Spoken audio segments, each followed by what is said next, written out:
Bonsoir et bienvenue dans Culturel. Je suis ravie de vous accueillir dans cette émission. On va parler de tous les shows qui vont se passer au Mans dans les prochaines semaines, de la mode avec le Mans Fashion Show avec Fabio Rubino. On va parler de livres avec l'autrice Gisèle Marie sur le plateau.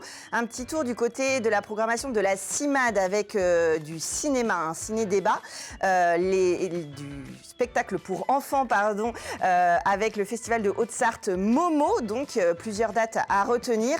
Et puis Open the Gate, le festival qui nous fait découvrir des talents émergents dans du stand-up et de la musique. On est ravis de retrouver Sérène sur le plateau. C'est tout de suite dans Culturel.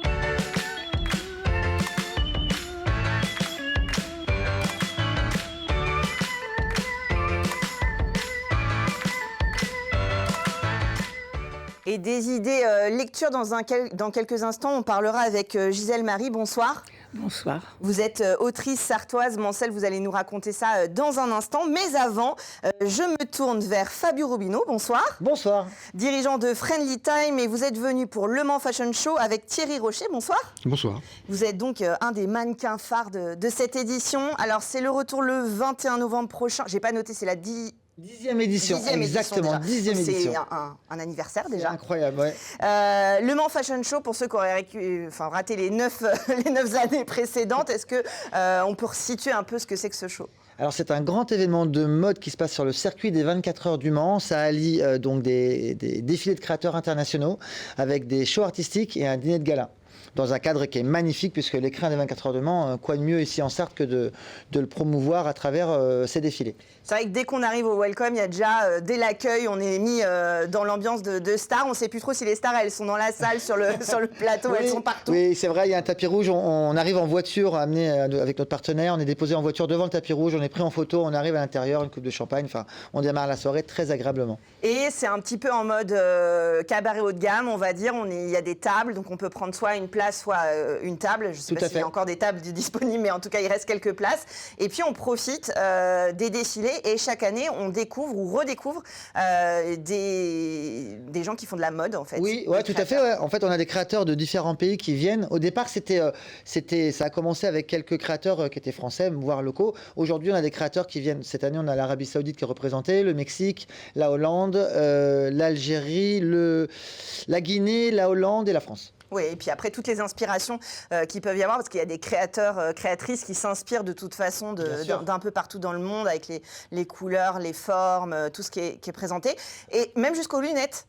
Tout à fait, il y a des marques de lunettes qui seront présents sur ces défilés. On aime bien, nous globalement, on aime bien promouvoir la diversité, et c'est aussi pour ça qu'on fait cet événement-là avec autant de gens qui viennent d'autant d'endroits différents, parce que j'aime faire découvrir cette diversité et apprendre à connaître plein de façons de faire de l'art, plein de façons de faire de la mode, et c'est vraiment appréciable. Et ça, alors je vais être un peu chauvine, mais en plus ça essaime parce que y a des shows à la façon Le Mans Fashion Show qui naissent un petit peu partout dans le monde. Ouais, c'est vrai qu'il y a des choses. Thierry, tu pourras en parler, mais il y a par exemple une ancienne qui a fait Le Mans Fashion Show il y a 3 ans, je crois, ou 2 ans. Il y a 2 ans, oui. Il y a 2 ans, et en fait maintenant elle a créé Angers Fashion Show, et un peu sur le même principe. Angers Fashion Night. Angers Fashion Night, pardon. et moi je trouve ça génial parce qu'on est dans la même énergie, l'énergie de créer, de faire des événements, d'attirer les gens et de promouvoir la mode sous toutes ses formes. Donc c'est pas une concurrence, c'est plutôt un co-travail. Comment faire pour faire émerger la lumière sur ces créations qui sont super intéressantes et faire connaître ces créateurs et ces mannequins qui le méritent. Alors c'est ça, Thierry Rocher, alors aka The Wolf. The Wolf, c'est ça, oui. Vous faites partie des sociétaires, on va dire, de Le Mans Fashion Show. Comment ça s'organise en fait? C'est quoi cette expérience du côté des mannequins? Alors l'expérience pour moi elle a été très très spéciale parce que mon premier casting c'était vraiment juste pour m'amuser en fait, j'y allais mais vraiment pour faire le casting et puis rentrer chez moi, terminer. Quelques jours après Fabio m'appelle pour dire écoute Thierry t'es pris. Ok. Et du coup c'est comme ça que j'ai démarré l'aventure et puis j'ai adoré ce moment. On est vraiment dans Il y a une vraie équipe, il y a une vraie empathie par rapport au modèle, il y a une vraie attention de portée sur les gens. Et ça, j'adore. Et ça m'a permis de vraiment découvrir ce milieu que je ne connaissais pas du tout. Et puis finalement, de fil en aiguille, un défilé, 2 défilés, 3 défilés, un shooting, 3 shootings. Et du coup, me voilà mannequin professionnel maintenant. Donc maintenant, vous arrivez à vous produire, à être dans des shootings, des défilés. Je fais des shootings, je fais des Fashion Week à Paris, j'ai fait la Fashion Week à Milan il y a un mois. Donc voilà. C'est une belle aventure en partant. C'est un beau tremplin parce que c'est une vie complètement nouvelle, carrément. Et grâce à toi, parce que j'aurais jamais imaginé. C'est grâce à ton talent. Nous, on l'a mis en lumière, on a permis que les projecteurs se braquent sur toi, mais c'est ton talent et c'était le potentiel que tu avais. Et aujourd'hui, non mais sincèrement, on se l'arrache, le monsieur là. Il vit sa meilleure vie à. Il faut bloquer tous les prochaines dates de Le Mans Fashion Show, parce que c'est à vie. Il n'a pas prévenu, mais c'est à vie en fait. A priori, ça a l'air bien parti. Mais enfin, moi, ça sera toujours un plaisir à chaque fois qu'il faudra que je vienne. Je viendrai toujours avec un grand plaisir de toute façon. Justement, des aventures comme ça, ce qu'il faut expliquer, c'est que tu fais des castings bien en amont dans l'année. Tu accompagnes ceux qui débutent et tu fais à la fois le choix des œuvres, des artistes qui présentent leur création, mais aussi de ceux qui vont les porter sur scène. Non, tout à fait. Et pour moi, c'est important qu'on donne la chance à des gens, notamment du territoire, parce que moi, je suis Manceau, je suis chauvin, et voilà. Maintenant, on a aussi des mannequins qui viennent d'autres pays. On travaille beaucoup avec une agence hollandaise qui drive un petit peu tout ça. Sensei est la maître d'orchestre, on va dire. Et c'est vrai que chacun a son niveau. Quand on arrive au casting, il y a des gens qui ont déjà fait un petit peu, d'autres pas du tout. Et on essaye justement de les cadrer, que ceux qui ont de l'expérience le transmettent. On était hier chez Raphaël Perrier à l'Académie internationale, on faisait un training avec les anciens qui expliquaient et voilà, et on partage tout ça. Donc il y a des professionnels, il y a des gens qui sont très avancés et qui savent bien marcher, d'autres moins, mais on leur apprend et puis c'est une belle opportunité. Et comme il dit, et pour moi c'est hyper important, ça c'est l'atmosphère et la bienveillance qu'il y a dans cet événement-là. C'est hyper professionnel, hyper carré, c'est un niveau qui s'améliore tous les ans, mais c'est pas au détriment de la valeur humaine qui pour moi est primordiale. C'est important de le dire parce que c'est une façon de voir la mode. Exactement. Et c'est pas le cas partout, je peux vous assurer. Bien sûr, c'est évident. Alors malheureusement, on l'entend un peu trop souvent justement dans les médias, mais c'est important de le dire. Et justement, les vêtements, l'art des créateurs sur scène, il est mélangé avec des moments artistiques, avec des shows. Alors normalement, à la base, on a les défilés de mode de créateurs et on a les shows artistiques. Mais cette année, il va y avoir en effet des moments un peu mixés où il y aura des performeurs pendant les défilés. Donc ça va mixer un petit peu les goûts et les saveurs, quoi. Et on voit des styles très différents. Alors on l'a dit tout à l'heure que au niveau des vêtements, il y avait des influences qui venaient d'un peu partout.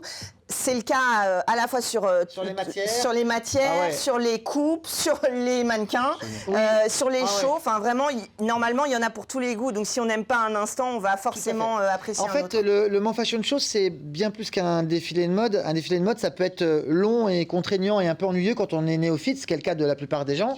Et bien là, en fait, c'est un vrai divertissement. C'est un événement qui est construit dans la durée pour qu'au fur et à mesure, il y a plein de choses qui nous relancent, des shows artistiques, des moments un peu hors du temps, qu'on va essayer de faire émerger encore plus sur ces 10 ans, parce que c'est les 10 ans.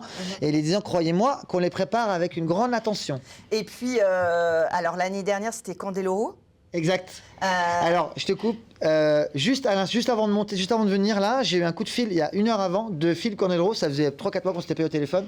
Il m'a appelé et il m'a dit c'est bientôt le Mans Fashion Show. Je suis avec Nelson dans la voiture parce que Nelson Montfort était le parrain il y a 2 ans. Et il m'a dit franchement, on pensait à toi, on t'envoie nos encouragements et tout. Il nous a fait une petite vidéo que je viens de recevoir, qu'on va diffuser le soir de l'événement. Et ils étaient ravis, ils gardent un super souvenir et ça m'a fait chaud au cœur parce que ça veut dire qu'ils ont apprécié, parce qu'ils en font plein des événements et que le nôtre, ils l'ont vraiment apprécié. Donc c'était génial. Alors justement, cette année, il y a déjà eu du teasing sur les réseaux sociaux. C'est Tommy Bugsy qui va venir nous rejoindre, artiste des années 90-2000. Et déjà, le courant est super bien passé. Ça a l'air d'être un gars super sympa. Après, on a toujours la surprise. C'est le soir de l'événement qu'on se rend compte vraiment. Mais il parle à beaucoup de monde. C'est comme ici sur le plateau, je vous découvre à chaque fois. Non, mais ouais, on est ravis d'avoir Tommy Bugsy qui nous rejoint cette année. Ça va être un beau moment partagé avec lui. Alors, tout ça, on vous suit évidemment parce qu'il y a des très belles images qui sortent déjà en amont. On attend évidemment celles en aval. Mais donc, Le Mans Fashion Show sur Facebook, sur Instagram. Et il reste encore quelques places. On peut prendre ces places. Quelques places. En gros, il y a 300 places. Il doit y avoir 280 ou 285 places de prise. Après, j'arrive toujours à pousser un petit peu. Une table de 10. On peut mettre 11 personnes. On trouve toujours la place. C'est rare que... On se met, voilà. Mais non, c'est vrai qu'il y a tous les ans, on fait complet. Donc c'est génial. C'est un bel événement. Et donc, ça fait combien de temps Moi, ça sera ma 4e année. 4e année déjà. Oui. Donc, Déjà. voilà, il sera là pour les 15, les 20, les 30 ans. J'espère bien. On va voir ça. Bien. Avec grand plaisir. En tout cas, c'est le 21 novembre. Mais si vous voulez prendre vos places, allez-y tout de suite. On vous l'a dit. Le Mans Fashion Show, donc, avec Fabio Rubino et The Wolf, qu'on retrouvera donc sur la scène. Sans transition, parce que je ne vais pas tirer des ficelles que je ne vois pas. Gisèle Marie, vous êtes autrice et vous venez nous présenter 2 œuvres, alors qui sont totalement différentes, si ce n'est cette curiosité de nous faire partager des parcours. Qui sont différentes, mais il y a un point commun, c'est-à-dire la passion de l'art. C'est ça. Qui commande des vies. Et ça m'a paru très intéressant de mettre des mots sur ces histoires particulières. Alors, le premier dont on peut parler, Histoire de mandoline, on parle de la mandoline comme son nom l'indique. On parle aussi de Raymond Zeliken qui a été adopté par la Sarthe. Alors, Raymond Zeliker est un monsieur qui est né à Paris et qui, dans les années 60, est venu travailler chez Renault. Et il était passionné par la mandoline et il n'y avait rien au Mans dans ce domaine-là, même pas au conservatoire. Donc, il a mis des affiches partout pour rencontrer des gens. Il a formé un orchestre à plectre et il a, pendant 28 ans, il me reprendrait 38 ans, dirigé cet orchestre à plectre et fait jouer nombre de manceaux qui ont pris grand plaisir à jouer et qui ont donné beaucoup de plaisir aux gens qui les ont écoutés. Alors, c'est vrai que c'est une histoire du coup autour de ce parcours qui nous partage en fait cet amour de la mandoline et puis comment voilà on aime si fort cet art que voilà on le partage, on le transmet jusqu'à aujourd'hui en faire un roman. C'est assez incroyable. Donc quand il s'est trouvé à la retraite par rapport à son orchestre à plectre, il a aussi enseigné pendant 20 ans la mandoline. Il a créé un musée, le musée de la mandoline. D'ailleurs, Grande Rue, existe toujours l'enseigne musée de la mandoline. Et c'est vrai que j'avais été interpellée par cette enseigne me disant « mais un musée de la mandoline, mais il n'y a pas d'instrument là ». En fait, ce musée était fabuleux parce qu'il contenait une collection d'instruments à cordes pincées d'une extrême valeur. Et quand il a voulu terminer mettre fin à son activité, il a proposé de léguer les instruments à la ville, mais qui n'a pas donné suite parce que, faute de moyens, il fallait continuer à payer le loyer. Ce type d'histoire, les legs qui sont parfois compliqués, oui. C'est incroyable, parce qu'il a vendu tous ces instruments qui sont partis donc en Arizona, à Phoenix, en Arizona. Donc on peut voir une exposition autour des mandolines de Raymond Zeliker en Arizona. Que j'ai trouvé un passionné de mandoline, Greg Mainer, qui a un site sur Internet et qui m'a fait parvenir ces jours derniers l'article dans lequel il valorise tous ces instruments de Raymond Zeliker. Ouais, comme quoi, l'histoire ne s'arrête jamais. L'histoire ne s'arrête jamais. Et pour tout vous dire, moi, je ne connaissais pas spécialement la mandoline. Or, un jour, il me téléphone et me dit « Vous êtes écrivaine, voulez-vous raconter mon histoire ?» j'ai quand même été prudente, parce qu'il y a histoire et histoire. Et il a prononcé les 2 mots qui m'ont permis de prendre ma décision. Je vous donne toute ma documentation. Et si vous vous intéressez au patrimoine, il avait gagné. Donc, nous nous sommes rencontrés et effectivement, je pense que c'est une très belle histoire. Monsieur Zeliker joue toujours de la mandoline. Il est actuellement résident au foyer Croizat au Mans. Et il a appris le violon tout seul. Et je crois que c'est un combat pour une réussite, pour ce qu'on aime. Bien sûr. Alors, ça fait écho aussi à votre 2e livre, donc Hélène Berthaud, la faiseuse de pluie. Alors, c'est une sculptrice de la fin du 19e. Alors, c'est tout à fait par hasard, là encore, que j'ai été inspirée, on va dire. Je m'en vais en salon littéraire et je m'étonne de voir dans ce village de Saint-Michel-de-Chavaignes partout des sculptures. Oui, c'est là où a lieu Main d'Art. Et donc, absolument. Vous recevez M. Chambrier chaque année, sauf cette année. D'où la nécessité que je vienne. Bon, et puis, donc, je regarde une plaquette, je découvre cette Hélène Berthaud qui ne me disait absolument rien du tout, qui avait quand même été sculptrice. Sous le nom de Léon Berthaud aussi. Ah oui, parce qu'elle était encore sous la tutelle de son époux. Elle a donc été sculptrice à une époque où c'était complètement interdit pour les femmes. Oui, à l'époque, on n'avait pas le droit d'aller à l'école des Beaux-Arts, voilà. On n'avait pas le droit de participer aux concours, aux expositions. Elle a forcé la porte des Beaux-Arts et c'était une prouesse parce qu'elle y a mis du temps, elle s'est battue, vraiment battue, entre 1893 et 1897, où les femmes ont été autorisées à fréquenter les Beaux-Arts. Alors, c'est vrai qu'elle a fait beaucoup. Et avant, alors elle est morte en 1909, mais elle avait déjà eu un prix à l'exposition universelle de 1889. Donc déjà, de son vivant, elle a quand même réussi déjà à ouvrir des portes. Absolument. Et je crois quand même qu'il faut lire un passage parce que c'est très important pour situer le personnage.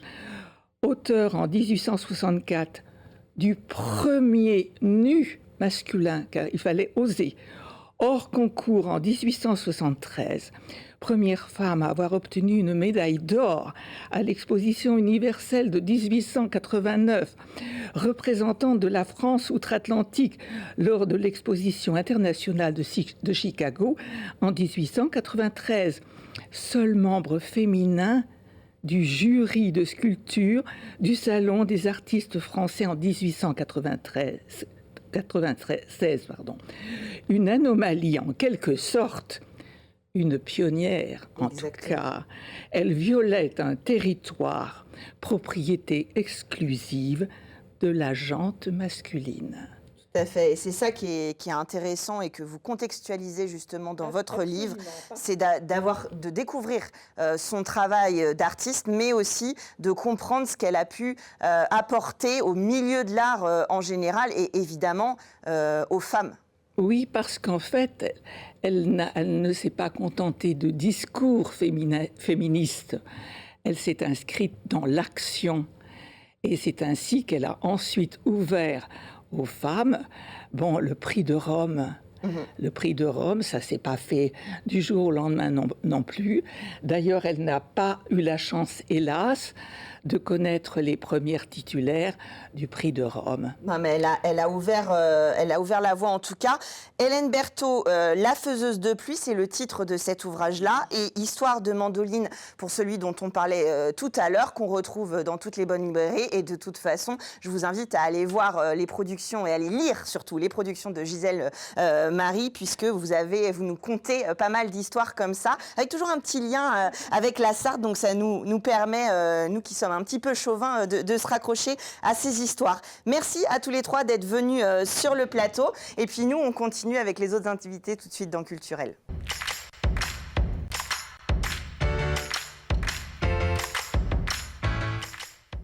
Sujet passionnant, ça papote hors antenne. On aura le plaisir de parler de Momo Festival dans un instant avec Hubert Géga. Bonsoir. Bonsoir. Directeur artistique des festivals en pays de Haute-Sarthe avec une belle programmation, comme son nom l'indique, pour le jeune public. On va en parler dans un instant. Mais avant, je me tourne vers Elisabeth Jousseau. Bonsoir. Bonsoir Chloé.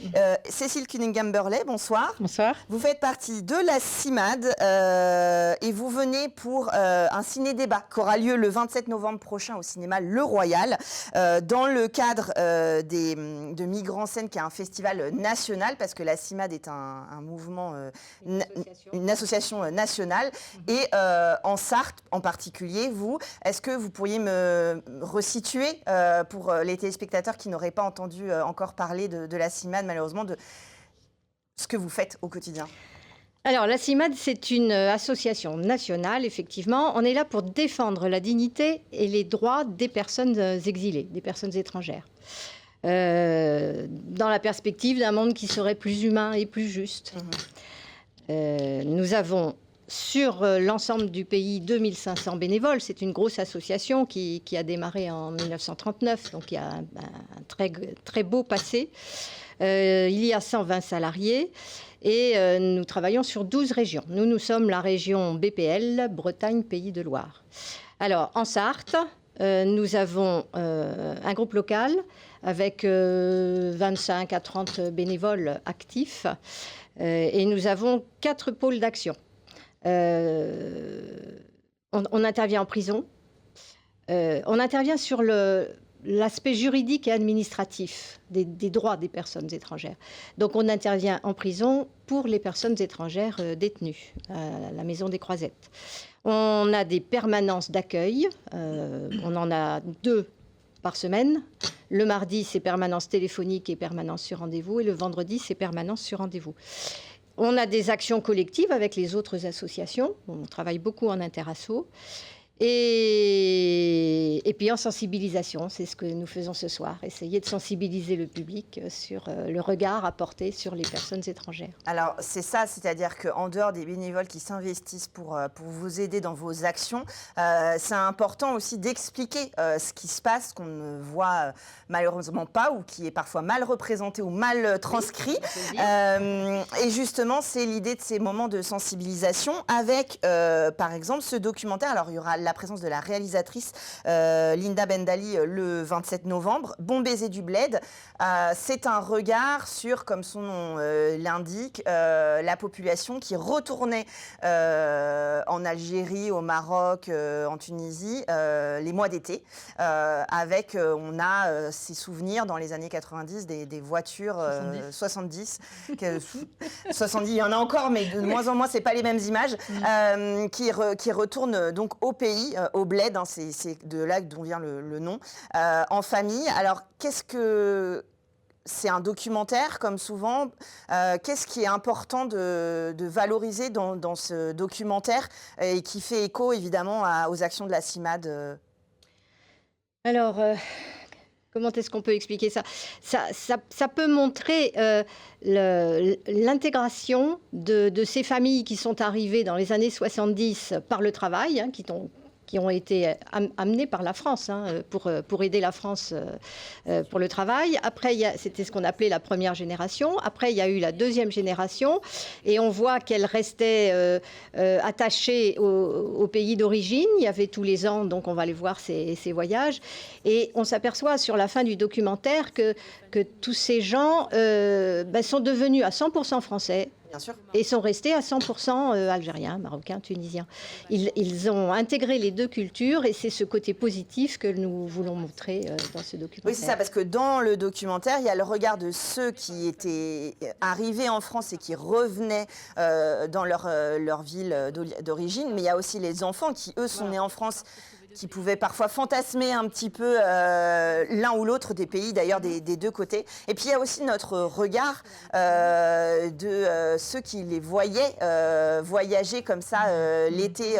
On a le symbole de la voiture avec plein de choses sur le dessus de la voiture et des clichés que ça peut véhiculer aussi. C'est ça qui est intéressant, c'est de parler de ces regards et de comment on accueille et on transmet ces populations qui sont venues au départ parce qu'on leur a demandé et pour nous aider. Pour travailler, oui. Ce qui est intéressant dans le film, en fait, c'est qu'il y a vraiment ce triple regard, effectivement. Il y a celui des parents qui se font un devoir familial de transmettre, en fait, et ils le disent bien au début, si on ne sait pas d'où on vient, si on n'a pas ses racines, ben, on ne sait pas qui on est, en fait, tout simplement. Il y a le regard des enfants, pour qui c'est vraiment une quête identitaire et qui découvrent, en fait, un pays qui a été un peu fantasmé. Et d'ailleurs, il y a beaucoup d'anecdotes très rigolotes que les enfants et les parents échangent sur la découverte de quelque chose qui est finalement totalement inattendu, en fait. Et puis il y a effectivement notre propre regard, nous qui n'avons pas vécu ce que eux traversent.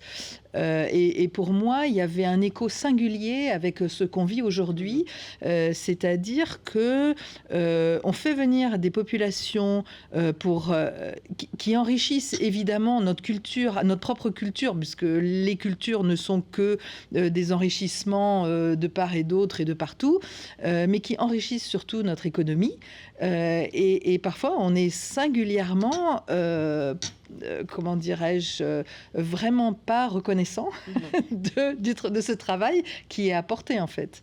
Et justement, le fait de discuter avec la réalisatrice, donc il y a la projection du film au Royal et puis après des échanges, c'est aussi une façon de sensibiliser le public, d'aller à la rencontre et d'échanger là-dessus. C'est le but de cette soirée avec la CIMAD, c'est de comprendre un peu mieux ce que vous faites au quotidien, mais les regards qu'on peut porter et qui peuvent des fois juste aider déjà cette compréhension des actions qui ont lieu et de ce qui se passe sous nos yeux, parce que là finalement on fait un petit retour en arrière et on a cette image de la voiture avec plein d'affaires dessus qui se balade, qui fait l'aller-retour. Mais qu'en est-il aujourd'hui? Et évidemment, il y a des échos contemporains, puisque vous le dites, vous ne manquez pas d'action à faire sur le territoire. Oui. La situation devient difficile pour les étrangers qui, avant tout, viennent ici pour travailler, pour avoir une vie digne. Et on essaye de donner un regard positif sur ces personnes exilées. On essaie de contrer les nombreux mensonges qui sont véhiculés de plus en plus dans certains médias et par l'extrême droite et ses alliés. Mais on veut le faire de manière positive. En montrant tout ce que nous apportent ces personnes. Et voilà, c'est ça notre but dans le festival Migrants en scène. C'est pas de culpabiliser, mais d'échanger et de comprendre ce qui se passe, de peut-être casser justement des idées reçues et puis pourquoi pas de vous rejoindre aussi, ceux qui connaissent pas la CIMAD. Évidemment, il y a toujours besoin de bénévoles, évidemment, il y a toujours besoin de dons. Donc tout ça, évidemment, on peut le redécouvrir notamment sur votre site internet. Oui.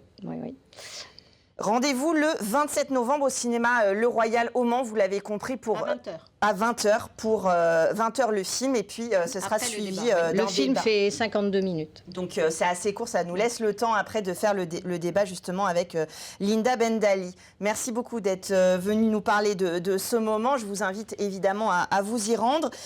Merci, sans transition non plus, j'ai des sujets très différents cette semaine. Momo Festival, 19e édition, on est à l'aube de la 20e. Festival jeune public dans les villages de Haute-Sarthe. Alors juste avant de parler des 3 spectacles qui sont ouverts au grand public, c'est un festival qui travaille aussi beaucoup, comme d'habitude vous le faites d'ailleurs avec Icloche, sur la médiation avec les écoles, les scolaires. Oui, on a beaucoup de représentations scolaires. On propose 6 spectacles cette année qui vont jouer 24 fois. Donc on va aller dans plein de villages du Nord-Sarthe, de Ciel-Guillaume jusqu'à Ancine, autour de la communauté urbaine d'Alençon aussi, jusqu'à Beaumont-sur-Sarthe, plus au sud. Donc on sillonne et les spectacles bougent beaucoup. Donc on a une grosse équipe de bénévoles qui nous aident et qui accompagnent les spectacles à s'installer dans les salles des fêtes. Bien sûr. Donc c'est vraiment l'idée de reconstruire un petit théâtre dans des salles qui ne sont pas du tout des salles de spectacle, qui sont pas adaptées forcément pour accueillir des spectacles. Donc on recrée une boîte noire, un gradinage, et on peut accueillir des spectacles dans des bonnes conditions et offrir à à peu près cette année, je crois qu'on est à 1200 élèves qui vont venir de la maternelle jusqu'au collège, qui vont venir assister au spectacle. Alors, je trouve ça très important, notamment dans cette période avant les fêtes, où on a profusion de propositions, mais qui sont parfois dans les grandes villes et un petit peu caricatural, on va dire. Là, justement, ce qui est important, ce que vous dites avec les bénévoles, vous proposez une vraie expérience du théâtre, du spectacle vivant, c'est-à-dire voilà, aller dans une salle, voir un spectacle, une vraie proposition qui a été écrite, qui a été pensée par rapport à la mise en scène, la scéno, le texte, etc. Et c'est justement ça qui se ressent dans les spectacles qui sont ouverts au public. Par exemple, le 15 novembre, ça commence donc ce dimanche. Ça commence dimanche 16 novembre, oui, tout à fait. À la Maison pour tous à Saint-Paterne-le-Chevin, avec Créature Compagnie, sur Case. L'idée, c'est justement de parler des enfants qu'on peut mettre dans des cases. Finalement, vous voyez, le lien il y a des liens. Ce spectacle a été créé au Burkina Faso, à Ouagadougou, il y a 4 ans, à l'heure où on pouvait encore, nous, Français, aller. Oui. Aujourd'hui, on ne peut plus y aller, malheureusement. Donc, moi, je suis très attaché à ce pays. La compagnie, elle a été créée avec un Burkinabé il y a plus de 20 ans. Et ce spectacle, vraiment, c'est aussi l'idée de parler d'un enfant qui rentre pas forcément dans les cases, qui a pas envie à l'école d'écrire, mais qui a envie de dessiner. Donc, il dessine tout le temps. Il dessine sa vie, il dessine ce qu'il pense, et il passe son temps à dessiner, et pas non plus des dessins qui doivent absolument rentrer dans des cases. Donc, on a un dispositif scénographique où l'artiste dessine à la craie en direct sur des figures et aussi sur des planches. Et l'histoire se déroule comme ça au fur et à mesure. On voit les expressions de visage, on voit des dessins se faire en direct.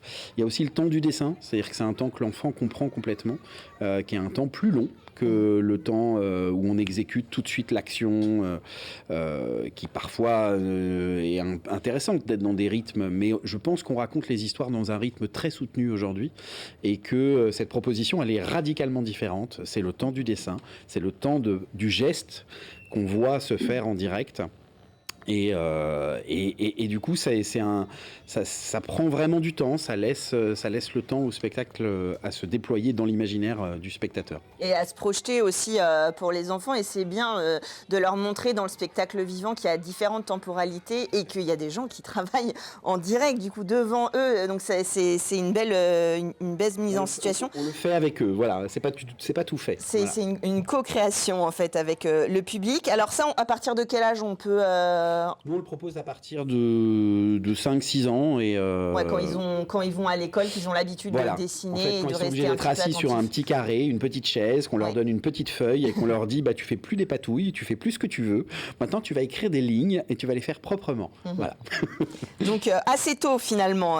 Ça, on va pas rentrer dans ce débat-là. Alors après, mercredi 3 décembre, là, à Oissau-le-Petit, justement, une autre découverte à faire avec les enfants.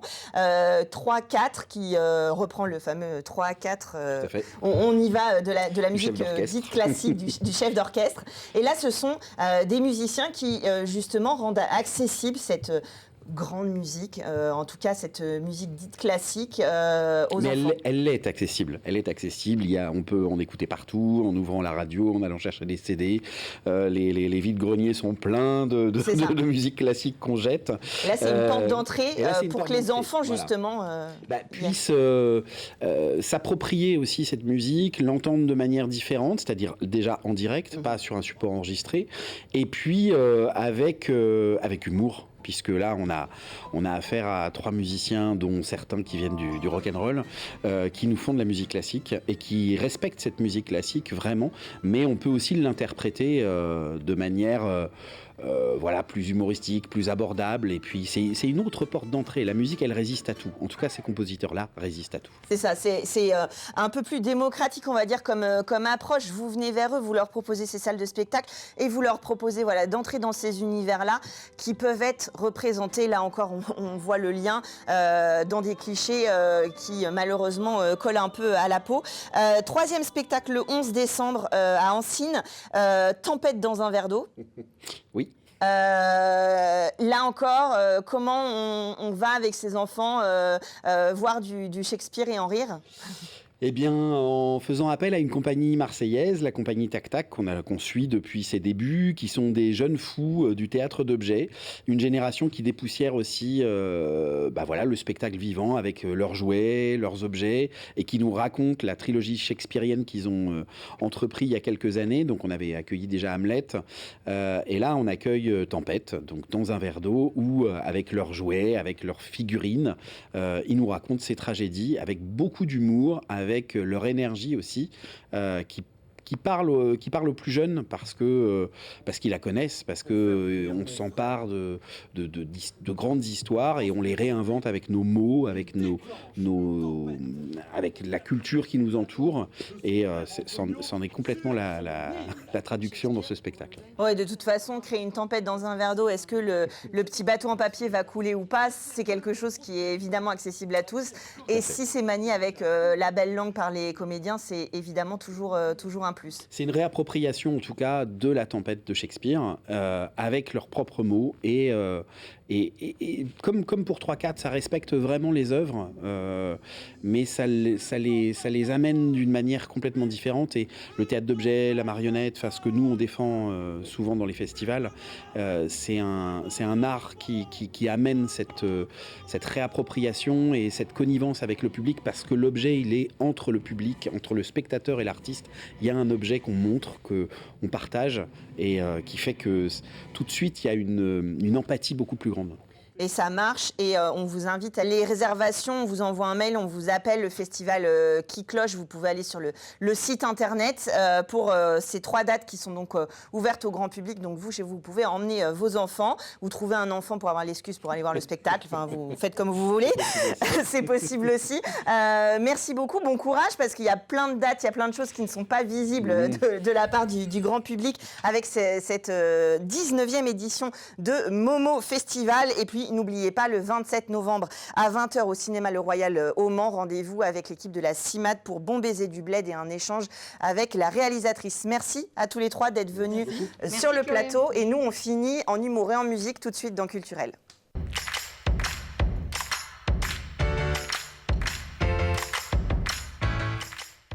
Open the Gates, ça commence la semaine prochaine. J'ai le plaisir de recevoir Kuntea. Bonsoir. Bonsoir Chloé. Artiste associé d'Open the Gates avec ce beau festival qui aura lieu donc le 18, 19 et 20 novembre finalement. Ingoba, bonsoir. Bonsoir. Vous serez sur le plateau le 20 novembre, oui c'est ça. Et puis vous êtes venus avec Anaëlle et Cassis. Bonsoir. Bonsoir. Vous êtes toutes les deux étudiantes et vous participez à l'assaut Electric Campus. Donc vous avez coproduit avec Kuntea ce festival Open the Gates. Qu'est-ce qui vous a donné envie dans ce festival de vous investir à leur côté ? D'abord, je trouvais que le sujet de pouvoir mettre en avant la scène féminine, que ce soit au stand-up ou à la musique, c'était hyper important. Et il y a encore beaucoup de femmes qui ne sont pas si représentées que ça, notamment dans la musique. Donc je trouvais ça important de pouvoir déjà mettre ça en avant. Oui, c'est vrai que c'est le projet de Open the Gate qui nous a direct attirés. Et puis, en fait, ça s'est bien passé avec Cindy. En fait, il y a direct eu un feeling. Et ça a été un plaisir d'organiser ça. Et on a hâte parce que c'est vraiment un sujet qui nous tient à cœur, à toutes, je pense. Et du coup, on est vraiment contente de pouvoir faire partie de ça. Alors, comme le dit ce plateau entièrement féminin, Kuntea, l'idée, c'est de valoriser des talents féminins et d'expliquer aussi, de promouvoir ces talents féminins et d'expliquer peut-être aussi les difficultés qu'elles peuvent encore et toujours rencontrer. Et justement, le 18 novembre, à la brasserie 72, il y aura Chloé Nataf du collectif Shisetsu qui viendra en débattre. Oui, alors tous les ans, je le rappelle qu'il y a seulement 20% de femmes sur scène. Donc c'est un peu l'idée du festival de visibiliser les personnes qu'on voit moins sur scène. Et donc l'ouverture de ce festival, on voulait le faire avec Shisetsu, qui est l'équivalent du collectif Nananer qu'on a ici, mais au niveau national. Et donc Chloé Nataf fait partie du Shisetsu de l'antenne qui est à Nantes.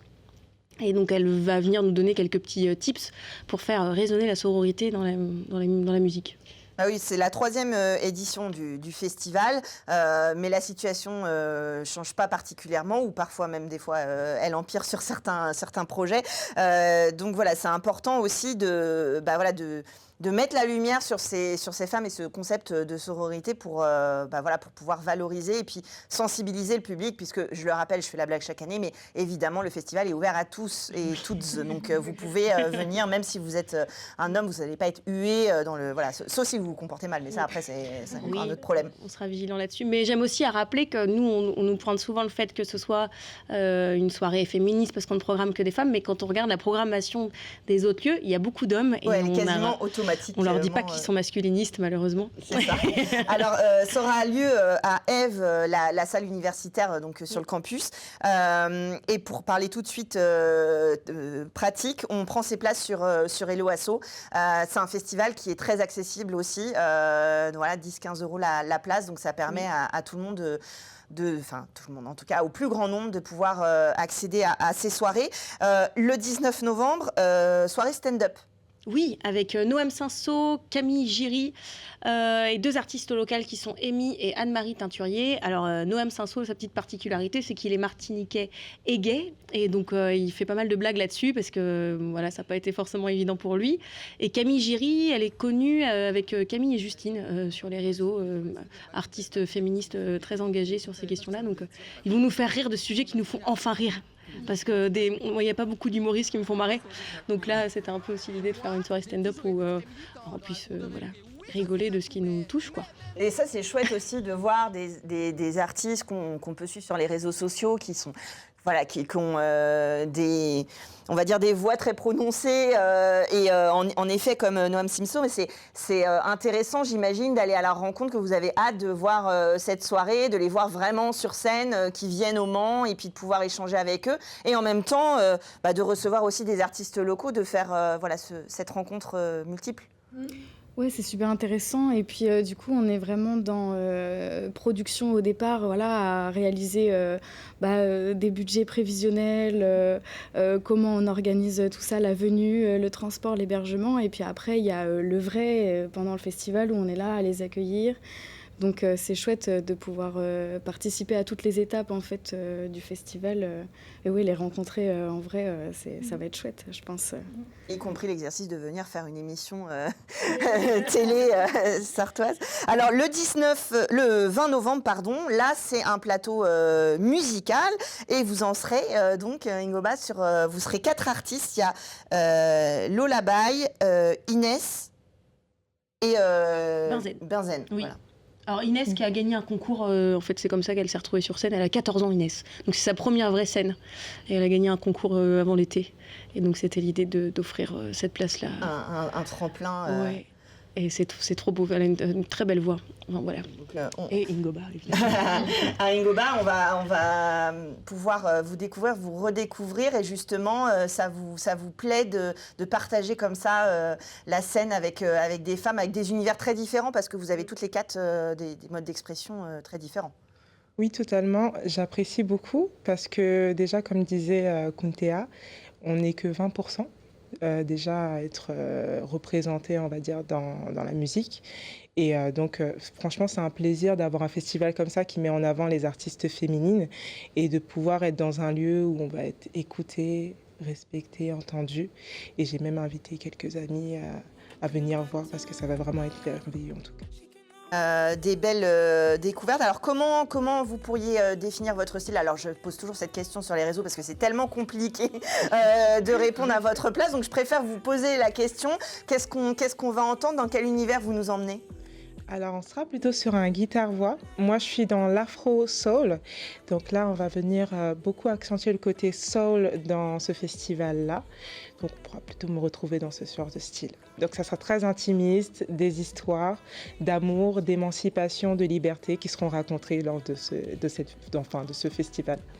Une belle rencontre à faire. Alors on aura aussi Lola Baye qui est bien connue en Sarthe aussi, qui va aussi nous raconter des histoires. Oui, Lola, elle nous raconte des histoires depuis des années. Oui, Lola, c'était un peu une évidence. Ça fait 3 ans que j'essaye de la faire venir sur le festival. Et là, nos emplois du temps concordaient. Et en plus, maintenant, elle est de plus en plus avec un batteur. Donc... Ça, pareil, ça va être tout comme toi, très original pour l'événement, donc c'est chouette. Donc on va pouvoir voir un nouveau visage aussi de certains artistes qu'on peut connaître déjà. Et puis Benzen, c'est plus de la électro. De oui, c'est ça. Ouais. Et qui propose des masterclass pour permettre à qui veut de se lancer dans le DJ, pour que les femmes puissent aussi aller dans ce milieu-là, parce que c'est malheureusement encore très masculin. Oui, c'est ça aussi en particulier. On a pu la voir au Blue Dog Festival. Oui, donc, elle est très souvent là-bas. Ouais. Donc on peut suivre aussi si on a envie d'aller un peu découvrir. De toute façon, je vous invite à aller sur les réseaux d'Open the Gates pour découvrir un petit peu les artistes. Comment un festival comme ça s'est perçu justement par les étudiants, les jeunes générations? J'imagine que c'est quand même plutôt bien accueilli. Vous ne seriez pas là ce soir sinon, mais voilà, ça reste important de se refocaliser sur des artistes féminins, de la scène émergente, du spectacle vivant. Je pense que c'est vraiment important. C'est pour ça qu'on est là aussi aujourd'hui. C'est vrai que c'est une problématique qui est beaucoup parlée chez les jeunes d'aujourd'hui, mais pourtant qui n'est pas résolue. Et je pense que oui, c'est vraiment bien accueilli par la plupart des étudiants, je pense. Après, on essaye de motiver les étudiants à venir. Donc, si vous êtes étudiant, venez. Mais oui, je pense que c'est vraiment une problématique qui nous touche. Et on est très contente que les femmes puissent être représentées parce qu'elles sont toutes magnifiques et méritent autant que les hommes.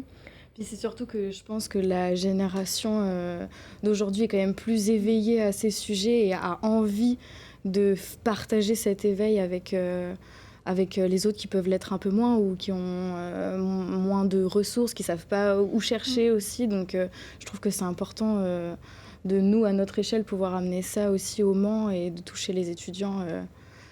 Ouais, dès le départ en fait du spectacle vivant, l'idée du festival Open the Gates, de l'association et de tous ces engagements, c'est aussi d'expliquer dès le départ, de lever des lièvres et puis d'expliquer comment on peut faire, parce que vous existez, artistes féminines sur la scène, donc c'est possible évidemment, mais c'est pas à n'importe quel prix et il faut faire attention à voilà, des travers qui peut y avoir encore aujourd'hui. Donc à la fois découvrir les femmes, les programmer bien sûr, mais aussi voilà, dénoncer des inégalités qui sont encore très présentes.